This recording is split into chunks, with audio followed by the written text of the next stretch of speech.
What's up, guys? Ben here, Tactical Nutrition. A little change of scenery. We are cutting through the matrix. I am at Lake Coeur.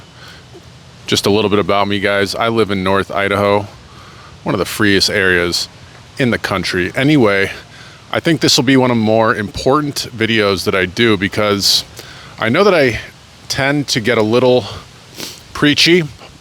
I try not to be that way. It's kind of the old personal trainer in me in person, where you kind of have to really tell people exactly how to do stuff, and you can kind of come off like a preacher instead of a guider. So I'm trying to be more of a guide, and you'll have to bear with me. I've got the mic set up here with the wind blocker, and I haven't used this selfie stick in a while, but I think we'll be okay. I'm gonna walk around the park as I talk here, and I want to talk about subtraction and how I think subtraction is actually more important for when it comes to health and nutrition and just like maintaining your sanity in general. And what do I mean by subtraction? It's like, let's focus on health here, where, you know, there's so much out there. There's so many tools available, such as, for instance, like adding supplements or adding in exercise or trying to maximize your sleep and doing this and doing that. But I think one of the best things people can do is get back to ground zero and subtract the negatives out of your life first, and then start to add back in. So you can start from a baseline, because it can be very overwhelming. And this is one reason why people tend to fall off their plan. And I mean, everyone does here and there, but a lot of people are good for a few days, a week, a couple of weeks, right? And then they fall off. This is just the nature of humans. It takes a while to break bad habits. And if you are trying to get your nutrition on point and you've been not on point for many years, it's going to take you a little while. So, and I know this from experience, like when I started starting more like social media and online business stuff, having a Shopify site and a lot of different little projects, I tried to like maintain the same stuff that I was doing before, and then adding in all this stuff, and it just becomes way too overwhelming. You've only got so much time in the day. You've only got so much that you can put on your plate at one time. And so what do I mean by subtraction, right? So let's say the vices are the first things that come to mind. The vices are the things that will short circuit your plan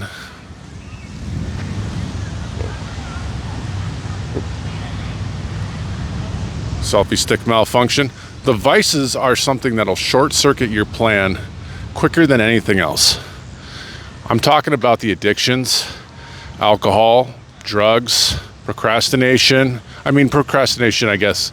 I'm talking more about the like physical things. Again, alcohol, drugs, possibly even, you know, playing video games too much, watching too much television, doing things that you know are not only not productive, but doing them very incongruently, meaning that like a little bit of TV obviously isn't that bad. You can watch Netflix here and there, but if you're binge watching all the time, and then all of a sudden a week's gone by and you haven't done, you know, that's in my opinion, that's too much, right? So cutting out those things first creates an opening. Now here's the second part of how the devil's in the details here, as in what's going to happen when you cut these things out is you're going to get the dopamine detox effect. I've talked about in other videos. You can look it up online. All these vices are causing tremendous dopamine hits, successive hits, especially stuff like cigarettes, things that you do throughout the day, that you do multiple times, and it just becomes a habit. Like every 20 minutes, every hour, you have to smoke a cigarette, or the scrolling on the phone, right? You can't put the phone down. 10 minutes later, you feel the need to check even though there's nothing there. right? So you're going to get the dopamine detox. What's going to happen is you're going to feel a little bit emotionally dead, I would say. And this is what happened to me when I really quit drinking and chewing tobacco and trying to cut down on the scrolling and like basically trying to do it all at the same time. Is you can get it symptoms like anxiety, restlessness, right? Your body's wondering like, what do I do now? Like before I was, before I would just grab a beer or have a shot or drink or whatever, or have a cigarette or put the chewing tobacco in your mouth or whatever. Man, of course it just has to be the windiest day I pick to come out here. But so you're gonna feel that anxiety. And I would say, honestly, you just kind of have to deal with it at first. It'll get better. It's perfectly normal. Don't think that you're going through something that's like, that's not, wow, this thing is not like the wind a lot.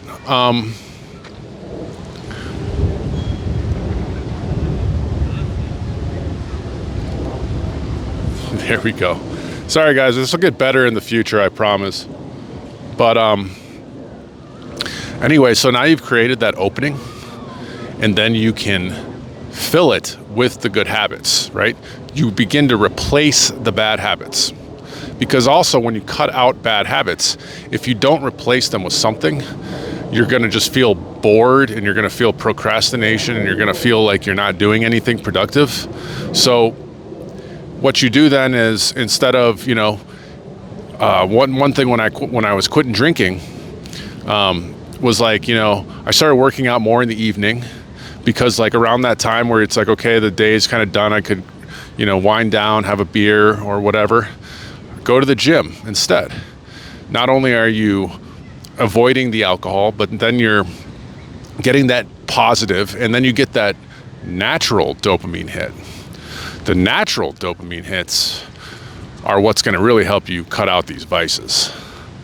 And so the workout, you feel better. Now you've hit two birds with one stone. And then once you start to create the momentum, you can start to add in things like, okay, now I'm going to meal prep. And I suggest taking it like small steps at a time, right? Not trying to do everything at once. If you're the type of person that can do that, all power to you. And this is why I think a lot of people that go to prison have such great turnaround stories. Not all, probably not even most, but you see a lot of people that went to prison for 10 years and then they come out and they end up with this like really, turnaround stories that they're physically forced to drop all the bad habits right away. You're in prison. I know that there's people out there who will argue. I don't know what it's like to be in prison, but for the most part, it's like you don't get that cigarette every 20 minutes. You don't get the TV. You don't get the phone to scroll. You don't get the alcohol. You just to sit there, right? And so they get like the hardcore detox. And then when they get out of prison, they're already mentally, there's a lot going on around here. They're mentally prepared to launch into the positive journey. But so subtracting the bad habits first and then replacing them with the good is going to work a lot better than if you just try to keep your old life and your old habits and add new things in there. Because again, it'll end up fighting itself. If you're still drinking a lot and you're still smoking cigarettes and then you're trying to eat healthy, those things just don't work congruently. Just from a physiological standpoint, cigarettes are going to snub your appetite. You're trying to eat more. It's like it ruins your appetite. Alcohol obviously is going to ruin your mind mentally. And so you're going to be less likely to work out the next day. You're going to be less likely to be productive. You're not going to get up early. I'm not going to hash on all these things involving drugs and alcohol. But start by subtracting the habits. And if you anticipate knowing that you're going to get that dopamine detox and you're going to feel the anxiety and you're going to feel the stress and things like that, then it makes it a lot more bearable, because we're not really taught any of this stuff in school. So a lot